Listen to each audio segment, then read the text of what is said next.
Today's the day. This is finally getting cut out. I don't know if you can really see it. But yeah, it's what, 11 o'clock now? Surgery's at 3:30, so I'm going to leave it about 1:30 on the train. You can't really see it, just come out of the shower, but yeah, this is the before. There will be an after. Yeah, also one thing that I've been doing in the build up to the surgery, I've heard from other people in their, as they describe their process, is to try and be in as good shape as possible, just to kind of reduce the excess skin, and kind of make the surgeon's life as easy as possible, make it clear for them to see where the contours are in your body, easy to see where the kind of muscle is and where the fat is and where the gland is. So in the build up for my thing, I've been kind of doing intermittent fasting. Really not that extreme. It's just reducing the eating window. So I'm not eating.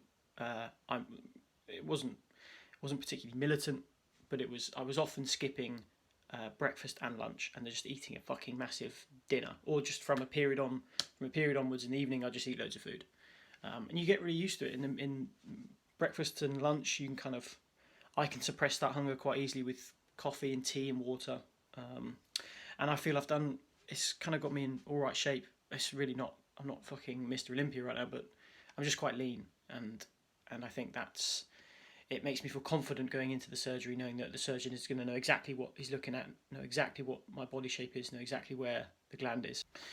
And another thing about the way I'm approaching it is quite solo. Like I'm doing this on my own. I only told my parents about it yesterday. They took it quite easily because my brother's actually had. In my other video, I explained that my brother had gynecomastia, quite severe.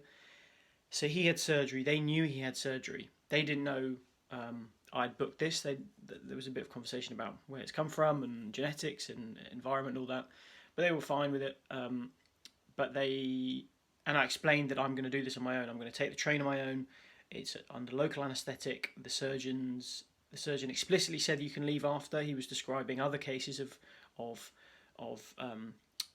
clients, of patients who were having the surgery and then driving back from the surgery, which isn't apparently recommended, but is actually doable.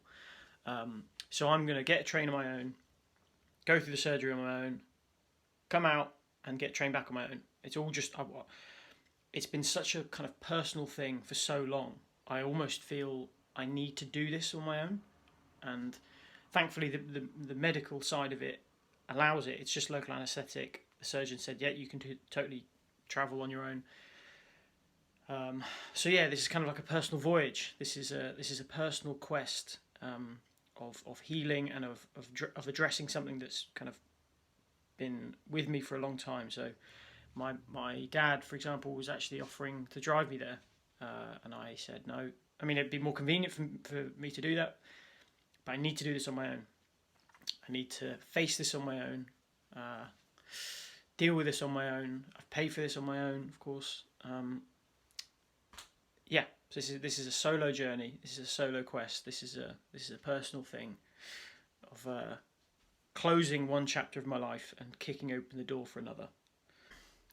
And one last thing. So one of the interesting things I've discovered is the massive variety in approaches from different surgeons. Like, for example, so my surgeon has 48 hours before the surgery, I had to cut out smoking and drinking and spicy foods, and things like blood thinning medication and extra medication that wasn't already agreed, which is fine. But that's really kind of minimal compared to some of the other things I've seen from other surgeons online. So some people saying don't eat for 8 hours before the surgery, don't drink water for 2 hours before the surgery. I don't have any of those restrictions, so I'm a little bit.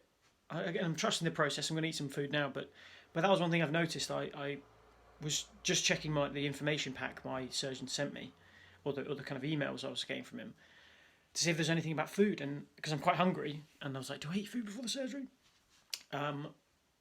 And I can. It's there is just such a massive difference in approach and difference in advice, um, from surgeon to surgeon, from country to country, and that's one thing I noticed. It was quite. It seems weird to me that my guy can say you can eat. There's no restrictions to eating before the surgery, and then other people are saying you can't eat for 8 hours before the surgery. A little bit strange, but okay. And yeah, so I'm going to go eat some. I'm not going to go crazy, but I'm going to go get some porridge or something. Porridge and a banana.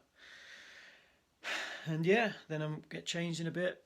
Watch. I don't know. I've got to kill some time. I've got to kill like an hour or no 2 hours now. Yeah, I'm gonna go. I don't know. Watch some Anthony Bourdain. Try not to think about it. Get changed. Can't put any after deodorant on. So I'm all right now because I had a shower, but no aftershave or antiperspirant and all that. Yeah. So I had a quick change of heart, just based on what I was saying about kind of staying in shape and being lean for the surgery. I decided to go kind of low carb instead of going for porridge. So I've just gone for some scrambled eggs, some guac that was in the fridge, and some cherry tomatoes, and I have a banana as well.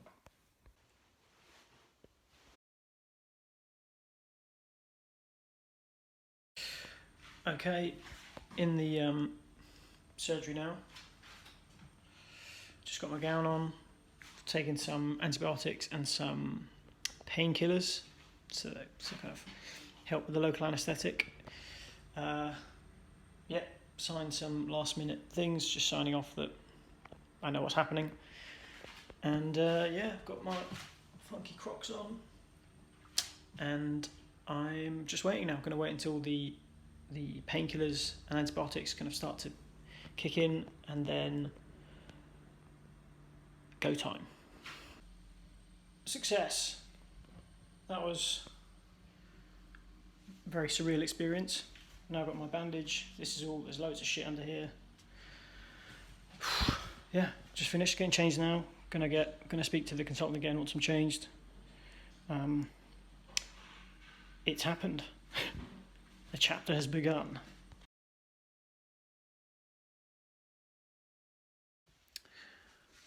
Okay, it's the morning after. Sleep was not great, but not as bad as I was expecting. The lack of caffeine throughout the whole day yesterday, I think, contributed to a better quality of sleep than I was expecting. But still, it was like 4 or 5 hours, maybe 6.